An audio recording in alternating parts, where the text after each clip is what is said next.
ჩეხეთიდან მოგესალმებით. დღეს უკვე მივდივართ პრაღაში. გავანაწილეთ ასე, რომ 3 დღე პრაღას გქონდეს, 3 დღე ვენას. ბიუჯეტური ვარიანტი, რაც უთვალიერე იყო რეგიოჯეტის ხაზის მატარებელი.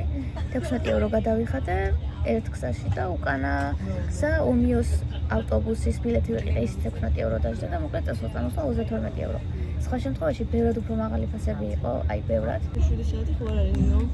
უშმური ხალხია, გვიან დაიძინეს და ახლა არ არიან ხასიათზე. გვიან რომ დაიძინებ საღამოს იმუშავებ და მე დილით ადრე უნდა გაიღვიძ. 4 საათში გამოიძინებ ჩემი აზრით, ხო? აბიძილინებისა. ხელი მოსაცმელად მაქვს წამოღებული, მაგრამ სიცივისთვის წამოღებული მაქვს ძალიან თბილი ზედები. ძალიან მრავალფუნქციურია ჩემი ზედები. ასე, პეტერბურგში დავაძინოთ.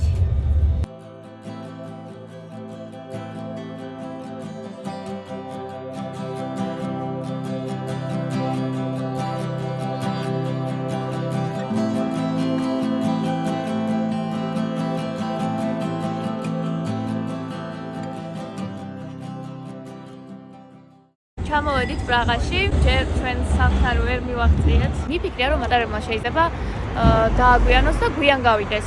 ნუ როგორც რამდენადაც გვიან გავა, იმდენად გვიან ჩავა. მაგრამ არასდროს არ მიფიქრია რომ მატარებელი რო გავა დროულად 40-50 წუთით გვიან ჩავა დანიშნულების ადგილზე. ორ წუთში მივალთ ადგილას, სადაც ავიღებ ჩვენს გასაღებს. რაღაც კონკრეტულ ადგილას დავგვიტოვა მას მიწელმა გასაღები და ძალიან მაინტერესებს როგორი ბინა იქნება. ივანი ძალიან საყვარელია, ძალიან ლამაზი ქუჩებია.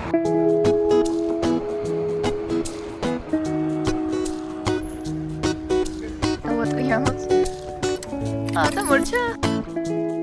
მე რატომ მეგონა რაღაც პანჯარა უნდა გაეღოთ. გამოეწოდებინა.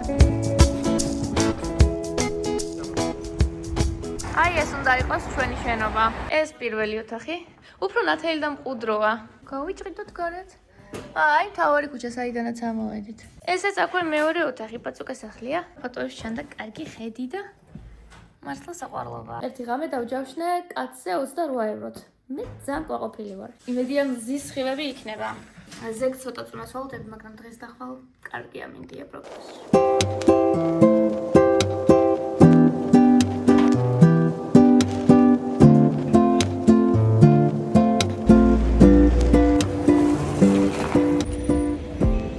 ვენახში მივყავხართ. აი როგორი ვენახია გაშენებული. არ გვინდა ვენახი, აი შევიდეთ და ვჯამოთ. დააგვირჩიეთ ბიჭებო. პივოვარ მატუშკა.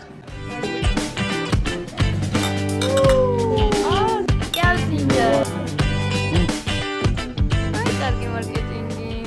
აბა ვინდალებს უფასოდ სასმელს.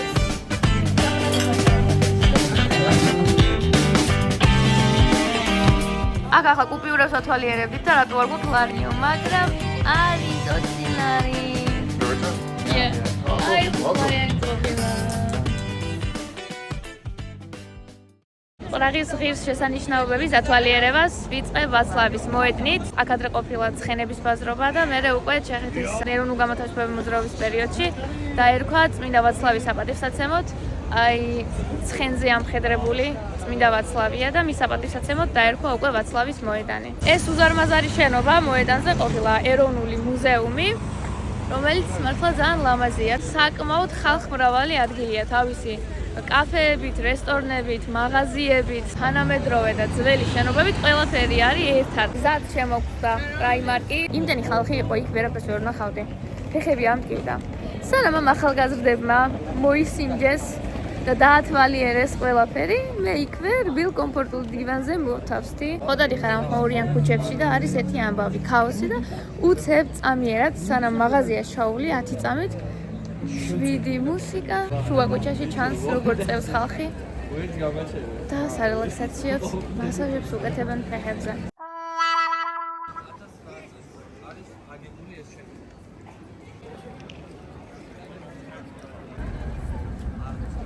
რომ მეგონა რომ პრაიმარკს ჩავუვლიდით და მაგით მორჩებოდა, კიდევ იმდენი მაღაზია შემოხვდა გზად, რომ დავნებდი. შვიდობით, არასდროს აღარ დაგელოდები. ზოგი ჭირი მარგებელიაო, ასეთი თბილი ღუნღულა შარფი უნახე ჩემთვის. და ფერებში ხომ ხდება? ხდება?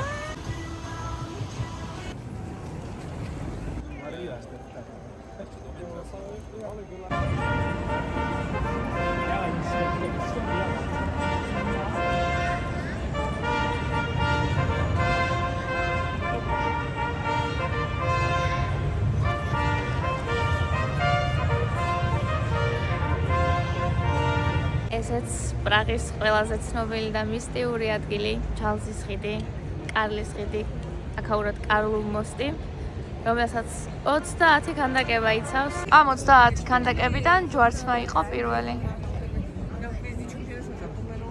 ხიდზე გადასვლამდე ქვემოთ აქ არის გადასახედი და არ ვიცი სიტყვები არ ყოფნის, ისეთი ლამაზია.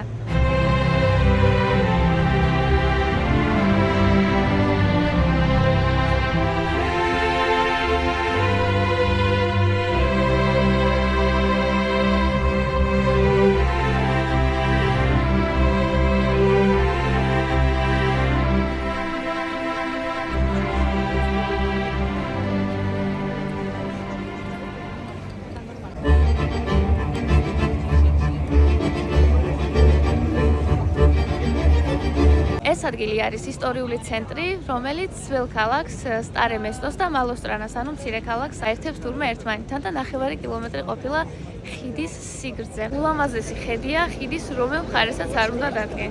აქედანაც ულამაზესი ხედია და მეორე მხარესაც ზღაპრული ხედია. მგონია, რომ ფილმის სცენას ვუყურებ. საინტერესო ლეგენდა წავიკითხე სხვათა შორის ხიდის შესახებ. ძველ დროში ციფრებს დიდ მნიშვნელობას ანიჭებდნენო და კარლ მეოთხე მეფემ, რომლის სახელსაც უკავშირდება ამ ხიდის სახელი, ჩეხეთის მეფე იყო და საღვთო რომის იმპერატორი. მოკლედ ამ კარლ მეოთხემ ასტროლოგებს მიმართა და მათივე რეკომენდაციით პირველი ქვა თვითონ დადო. და ეს იყო 1357 წლის 9 ივლისს დილის 5 საათსა და 31 წუთზე. რატოა ხა მნიშვნელოვანი ეს თარიღი? თუ ამ ციფრების თანმიმდევრობას შემოვაბრუნებთ, შემოვატრიალებთ, მაინც იგივენაირად წაიკითხება. და ლეგენდის თანახმად ამ მაგიურმა თარიღმა განაპირობა ის, რომ ხიდმა ამდენ ხანს გაძლო.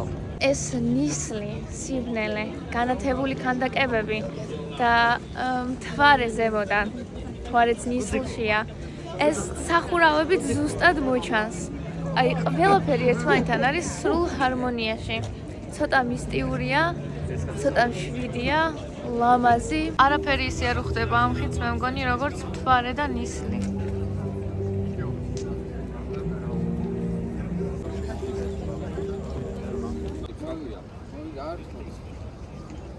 აქ არის ახლა ძალიან საინტერესო ამბავი. აი ეს ადგილი უკავშირდება იან ნეპომუქს. ესეთი მღვდელი იყო, რომელსაც აღსარებას აბარებდა მაშინ მეფის მეუღლე, ანუ დედოფალი. და ეჭვიანმა ქმარმა მეფემ მღვდელს მოსთხოვა აღსარება გაეთქვა, რადგან მამაო უარი უთხრა და ამისთვის დასაჯა მეფემ ამ ადგილიდან გადააგდო მდინარეში. ლეგენდის თანახმად ამ დროს 5 ვარსკვლავი გამოისახაო, რაც ხიდზე მდგომა ყველა ადამიანმა დაინახა, მაგრამ მნიშვნელობას ვერ მიხვდნენ. მოგვიანებით უკვე ეს ისე განიმარტა, რომ ეს 5 ვარსკვლავი აღნიშნავს სიტყვას, რომელიც მდუმარებას ნიშნავს, ანუ რადგან მღვდელმა აღსარების საიდუმლო არ გათქვა. აქ ვინც გაივლის მოდიან და იფიქრებენ სურვილს. მოკლედ, ბევრი ლეგენდით არის სავსე ეს მისტიური ხიდი. მე როგორც წავიკითხე ეს ლეგენდა, მარჯვენა ხელი უნდა დადო აქ ქვემოთ ვარსკვლავებზე და მარცხენა ხელი მიედო უკვე თვითონ სადაც არის გამოსახული მღვდელი. და ჩაიფიქრო ეგრე სურვილი, მაგრამ რასაც ვუყურებ ხალხი რომ მოდის, ზოგი საპირისპიროდ აკეთებს და მაგრამ ცოტა ვერ მივხვდი, ალბათ რა ვიცი, ზოგმა ისე იცის, ზოგმა ასე. ჩავიფიქრე. ასე ჩავიფიქრე.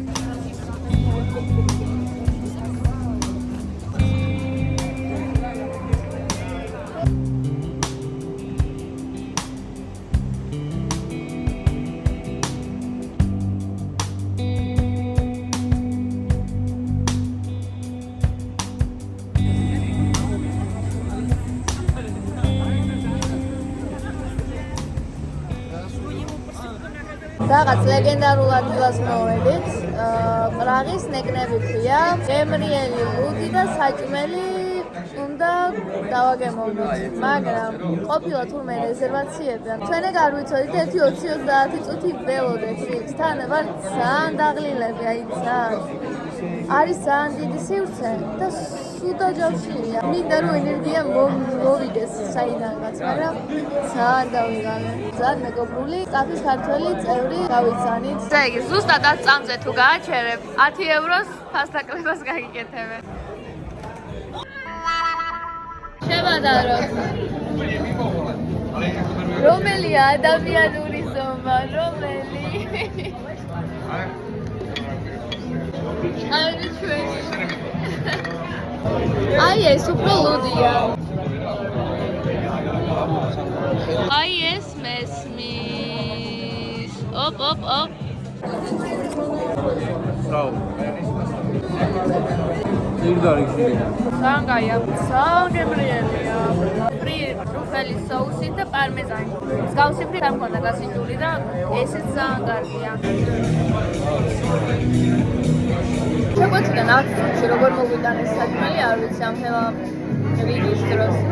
ძალიან კარგი სერვისი აქვს. მე როგორც ლუდის არც ისე გაგიჟებული მოყვარულს, ძალიან მომეწონა. ეს არის პილსნერი, ხო? კლუელი.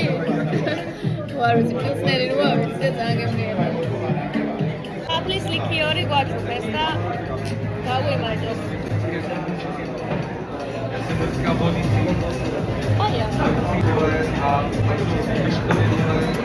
ასე გასრულდა ამბავი დღევანდელი დღისა.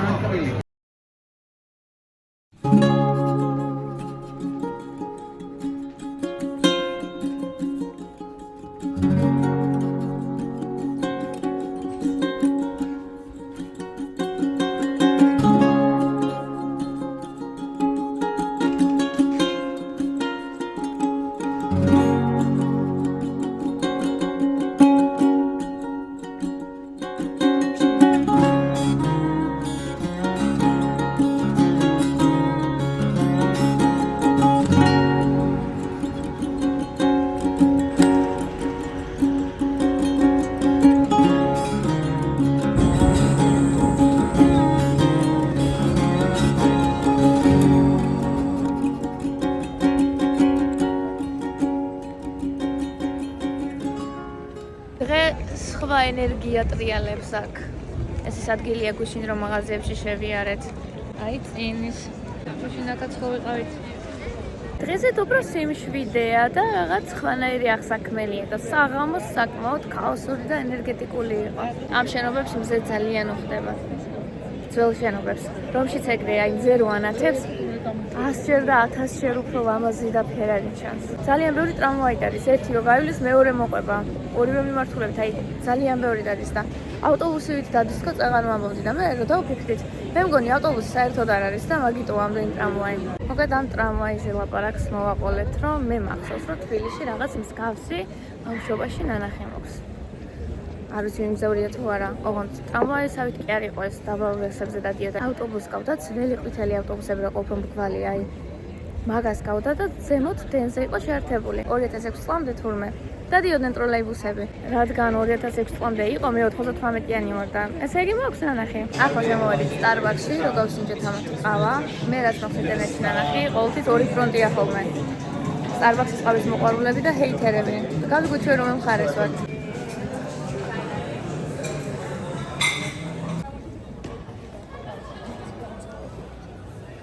ადგილობრივი მარკეტები შემოხვდა, კვების ობიექტებია და ხელნაკეთი ნივთები და სხვადასხვა რაღაცეები.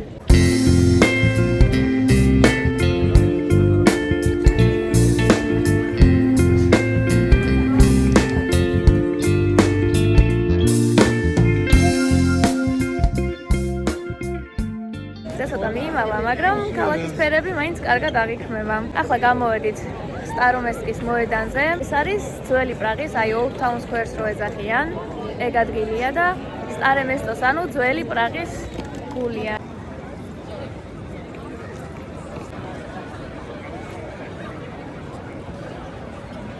შენობა არის მერია, რომელიც მეორე მსოფლიო ომის დროს, როცა ჩეხები ნაცისტებს ებრძოდნენ, მაშინ დაზიანებულა მოედნის სხვა შენობებთან ერთად, მაგრამ აი აქ ეს ჩრდილოეთი ნაწილი, რაც ახლა ცარიელი ჩანს, ეს ისე დაზიანდა, რომ მე აღარ აღუდგენიათ. ეს არის ასტრონომიული საათი მერიის შენობის ქვემოთ და ყოველ საათში ერთხელ რაღაც შოუ ეწყობა, ეს როცა სრული საათი ხდება დილიდან საღამომდე და აქ უამრავი ხალხი ელოდება.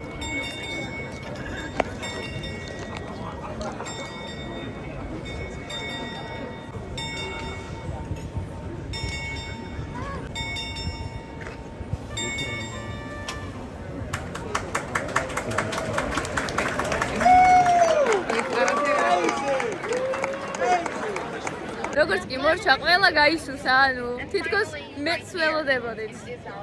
დღეს დილით უყურე აქაური იუთუბერის ვიდეოს, რომელიც ძალიან კარგ რჩევებზე ლაპარაკობს ქალაქის დათვალიერებისას და ერთ-ერთი იყო, რომ ამ მოედანზე როცა ხალხი მოდის, უკან ეს არის ღვთისმშობლის ეკლესია. და მხოლოდ გარედან ანახულობენ, იმიტომ რომ შესასვლელი არ იციან, რომ ორ რესტორან შორის არისო. და არ გამოტოვოთო. ხო და ეხლა ეგ რო არ მენახა, ალბათ ვერ მივხვდებოდი, რომ შესასვლელი ექნებოდა მოედანზე, ანუ რეალურად რო უყურებ.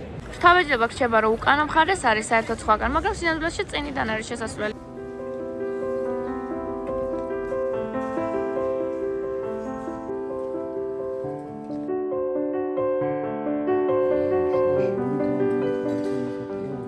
აქ მოედანზე ქართველები არიან, რომლებიც აპროტესტებენ იმას, რაც გასაპროტესტებელია და ძალიან ბევრი გვაქვს გასაპროტესტებელი დღეს და ყველაზე ძალიან მომეწონა ეს ნაწილი.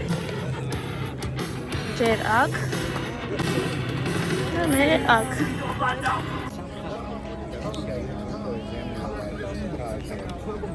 აი ეს სილამაზე არის პრაღის ციხე, აქ მივდივართ ახლა.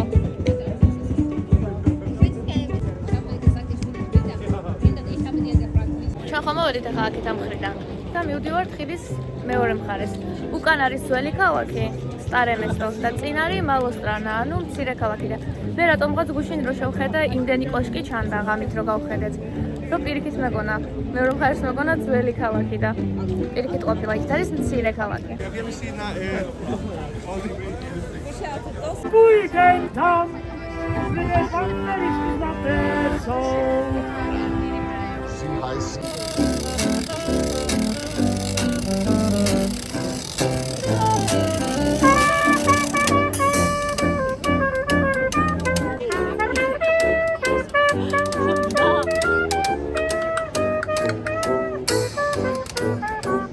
გონია რომ რაღაც ახალ ქალაქში შედიხარ ხიდის იქით.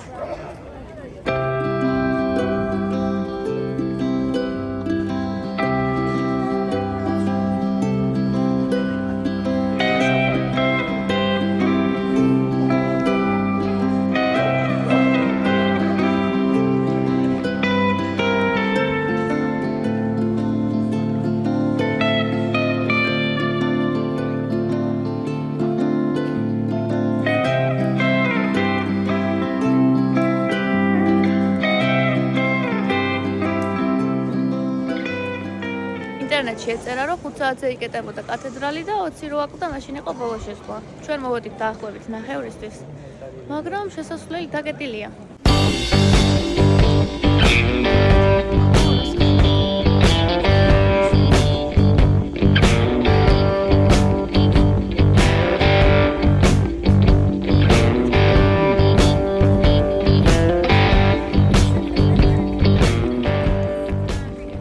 ცალკე ერთი ქალაქია, იმხელა ციხეა. პრაღის ციხე კი ქვია და იფიქრებ, რომ ერთი ციხის შენობა შეიძლება ნახო, მაგრამ სინამდვილეში არის უზარმაზარი. მარტო ციხის კომპლექსი თვითონ 7 ჰექტარი ყოფილა და მთლიანად თავისი ბაღებით, შენობებით და სრული თავისი ტერიტორიით 45 ჰექტარს მოიცავს თურმე. იუნესკოს მსოფლიო მემკვიდრეობის ძეგლია და გინესის რეკორდს მაინც არის, იმიტომ რომ ყველაზე დიდი, ფართობით ყველაზე დიდი ძველი ციხეა.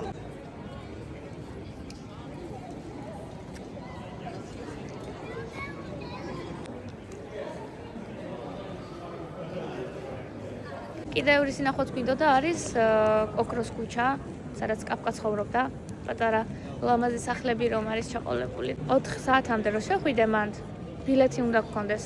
ბილეთი სხვადასხვა ადგილებს მოიცავს. და 4 საათიდან უკვე მაგ ქუჩის ნახვა უფასოდ არის შესაძლებელი. 22 ნომერი რომ აწერია, აქ ცხოვრობდა კაფკა.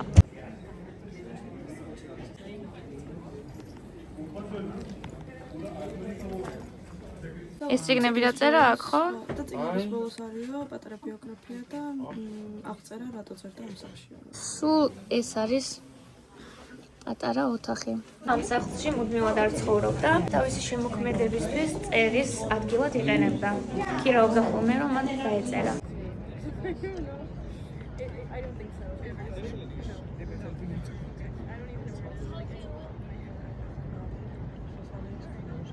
მოვედით ახლა საჭმელად, ისევ რეკომენდირებულ ადგილას და აქაც დაგვხდარი კი. გუშინ ხო იმ რესტორანში სტაფის ქართველი წევრი ვნახეთ და აქ რუსში რო ვიდექით, ჩვენს წინ ქართველები იყვნენ კიდე. მოკლედ ყველგან ვარ. And this is a strong beer already. მე გუშინდა ემუდი ძალიან მომეწონა, უბრალოდ პატარა ავიღე გუშინდა. დღეს ორჯერ დიდია. მე მგონი ცხოვრებაში ასწავლუდი არ მომწონებია, როგორც ეს ბიზნესი მომეწონა. აუ, რა კარგად გამოიხურება. ყველაფერი ძალიან გემრიელი ჩანს. გუშინ მაგალითად ნეკნები რო ავიღეთ, აი ყველაფრით გამოგვივიდა 125 euро. ახლაც დაახლოებით იგივე გამოდის, მე მგონი არც კი.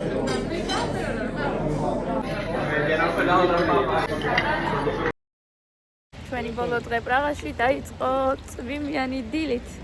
ტირის, ქალაქი ტირის. ახლა გამოვედით, რომ ქოლგები ვიყიდოთ და რაც მაბედნიერებს არის ის, რომ ეხა წვიმაში ჩანთებით სიარული. ჩეკაუთის მერე საღამოს ვენაში დაბრუნებამდე ძალიან ცუდი იქნებოდა, ვერსად ვივლიდით და ჩვენმა მასპინძელმა მომოვედით თავიდანვე გვითხრა, ადრე ჩეკინზე ხოდავთ თანხმდა და გასვლაზეც არ იჩქაროთ, როცა გინდათ წადითო. თვითონაც სადღაც არის წასული და რა ეს ბედნიერი და კეთილი და მეგობრული ადამიანია და აი არ ვიცი, ცოტის იყო იდეალური. ჯერ შემოვედით ლიდლში, რომ ვნახოთ იქნებ აქაც იყოს ქოლგები თუ არა და უკვე პატარა ექსპრეს მარკეტებია კიდე უბანში და მე იქით გავეშუებით. ქოლგა არ არის. სასუსმელს მაინც წავიღებთ. ეს ალბათ ისპანახია. ვერ გადავათარგმნინე რა არის. 25 კრონი არის 1 ევრო დაახლოებით და აი რა იაფიღებს. 1 ევროს არ არის და 1 ევრო კიდე ძალიან ცენტებია. ყავისთვის აი ესენი და ესენი. და ესეც. დავედით. ქოლგა არ გვაქვს, საჭმელი გვაქვს. დაილოცოს ჩინური მაღაზია რა შეიძლება რომ არ გქონდეს. ყველაფერი აქვს, აბსოლუტურად ყველაფერი. მთელ პრაღაში, ქუჩაში, კაფეში, მაღაზიაში, უბნის მაღაზიაში, ქსელო მაღაზიაში არსად არავინ არ შეგვხვედრია, ვინც ინგლისურად არ ლაპარაკობს. მაგრამ განა მარტო ლაპარაკობენ, ანუ ძალიან კარგად ლაპარაკობენ. ასე, ვერაფერი შეგვაფერხებს.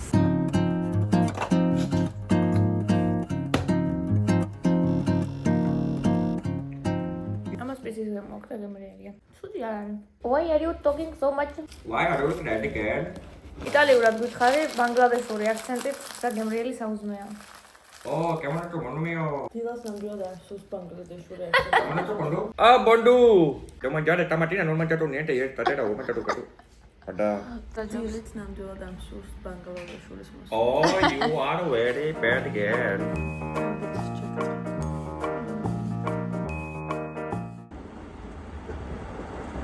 წვიმიანი პრაღის პირველი გმირია კაფკას მოძრავი თავი, რომელიც ტრიალებს.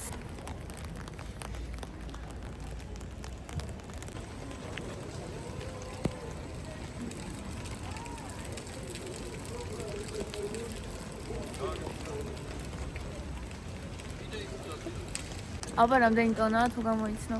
12.5. No. 18. ზემოთ. 25. ზემოთ. 40. 38 ტონაა.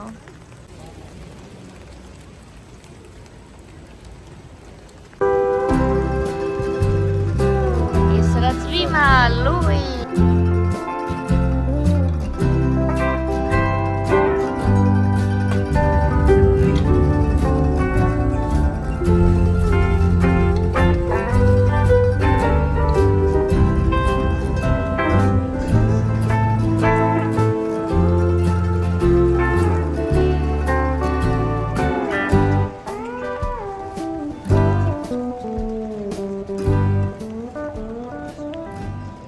ახლა მივდივართ იმის სანახავად, რაც გუშინ დაკეტილი დაგვხდა. დღეს უკანა მხრიდან შემოვედით ციხის ტერიტორიაზე. გუშინ საიდანაც გავედით, დღეს იგივე ადგილიდან შემოვედით. აი ეს კარი დაგვხდა გუშინ დაკეტილი. აბა წავიდა სულზებით. აქ კლაუსტროფობია როცა გვაწუხებს, ამიტომ უბრალოდ ბევრი კიბე ავიაროთ ბევრი საფეხური. 5 minutes later.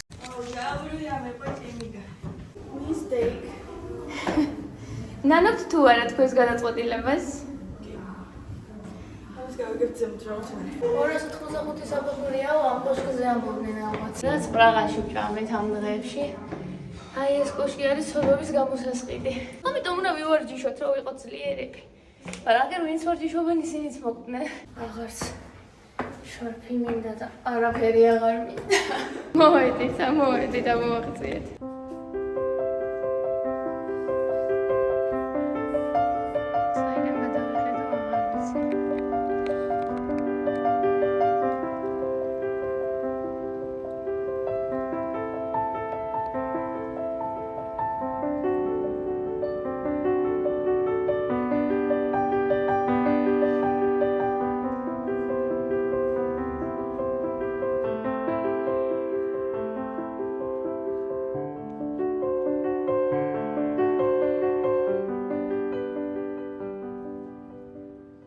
არ ჩასულა ყოფილა მარტივი. ყოველი მოსახლეობი დასასრული გგონია. მოკლედ მე-12 სართულზე ვიყავით ასული ჩახვეული მოკლე საფეხურებიანი კიბით. ასე აღმოჩნდა. ულამაზესია კათედრალი შიგნიდანაც და გარედანაც.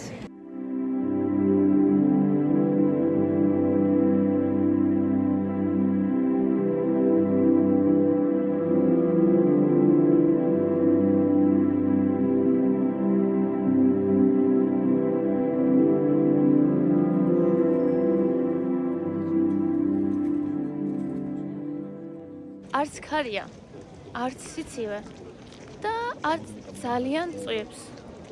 ამიტომ არ მაწუხებს წვიმა, რათა ფეხებიც დამისვალდა. თავი რომ არ მაწუხებს და იმედია რომ ხვალ მშვიდობით გავიღვიძებ.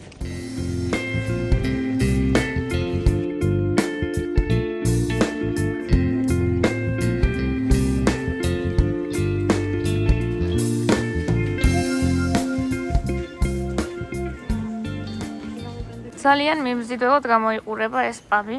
თანაწერია რომ ძველია, ყველაზე ძველია პრაღაში. ვნახოთ ერთი რა ხდება.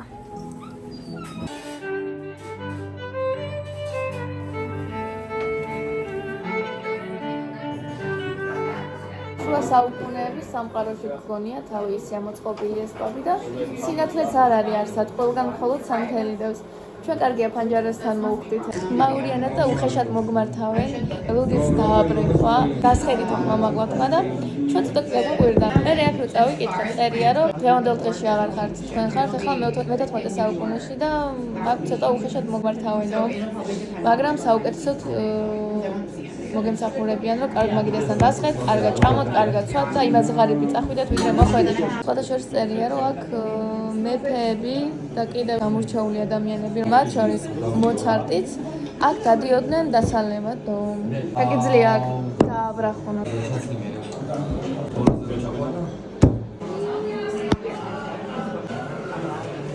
ესენი მოგვიტანეს, ძველ დროში ხართ და ხელები დაიბანეთ. მთელი გზა იარეს ბიჭებმა ქოლგით და ამ შუა საუკუნეებმა ისე გააღიჟა და გააველურა. ამით ვერ გავალთო და დამიტო ეს. რაინდები არიან და ქოლგით ხვარიულია.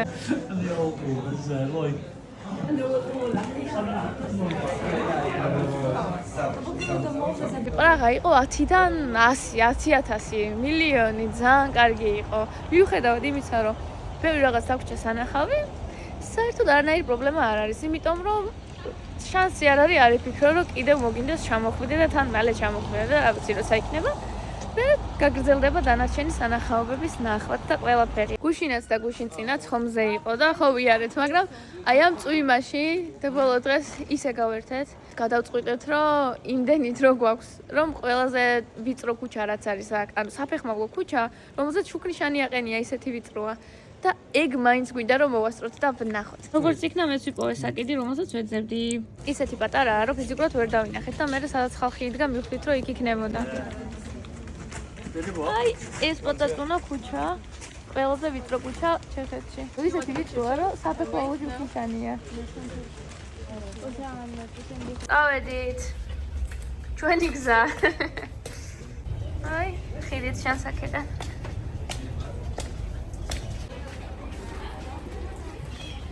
ეს ნამდვილად არ ვიცოდი. ასეთ ლამაზ ხეთზე თუ გამოვიდეთ იმ ვიწრო ქუჩიდან.